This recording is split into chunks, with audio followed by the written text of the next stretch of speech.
নেহারি বলেন, পায়া বলেন, যে যেটাই বলেন না কেন, আজ আমি রান্না করব চুলাতে। ৭ ঘন্টা জাল করে এই নেহারিগুলো একদম সহজভাবে রান্না করে দেখাবো। ফার্স্টে কিন্তু হাড্ডিগুলো এখানে নিয়েছি, আর হাড্ডিগুলো পরিষ্কার করা খুবই সহজ। এটা গরম পানির মধ্যে দিলে একদম সুন্দরভাবে পরিষ্কার হয়ে আসে। তো হাড্ডিগুলোর সাথে আমি কিছু গোশও নেব। এভাবে যদি ৭ ঘন্টা জাল করে এই নেহারিটা রান্না করা যায়, তাহলে এর স্বাদ যেন দ্বিগুণ হয়ে যায়। তো এর সাথে কিন্তু কিছু গোশ অ্যাড করে দিলাম, আর সাথে কিছু রকও ছিল। তো এই নেহারিটি খেতে সত্যি অনেকটাই মজা হয়েছিল। তো ফার্স্টে হাড্ডিগুলোকে পরিষ্কার করে নেওয়ার পর একদম গরম পানি দিয়ে ভালো করে ধুয়ে পরিষ্কার করে নিয়েছি। তো এরপর সবগুলো দেওয়া শেষ, গোশগুলো দিয়ে দিলাম। এখন মশলা অ্যাড করে দিব। এখানে নিয়েছি দারচিনি, এলাচ, গোলমরিচ, দিয়ে দিলাম একটি কালো এলাচ।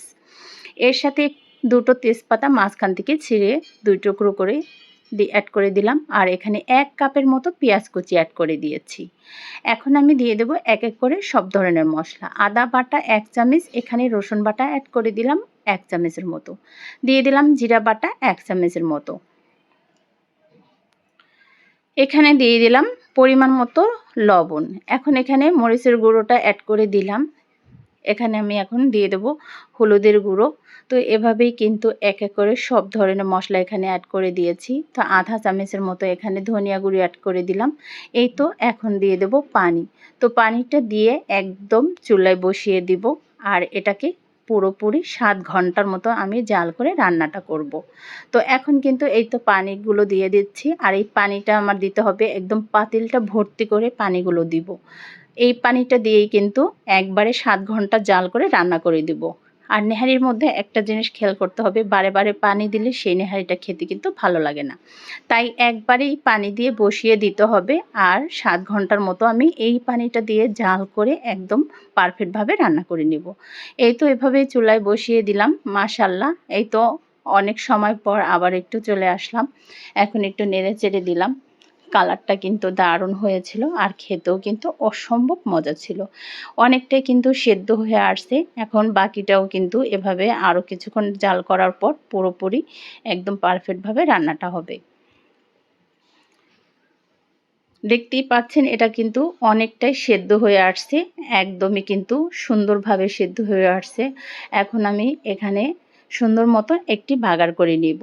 সত্যি এভাবে ৭ ঘন্টা চুলার যদি এভাবে জাল করে রান্নাটা করা যায়, তাহলে এই নেহারিটা খেতে অনেকটাই স্বাদ হয়।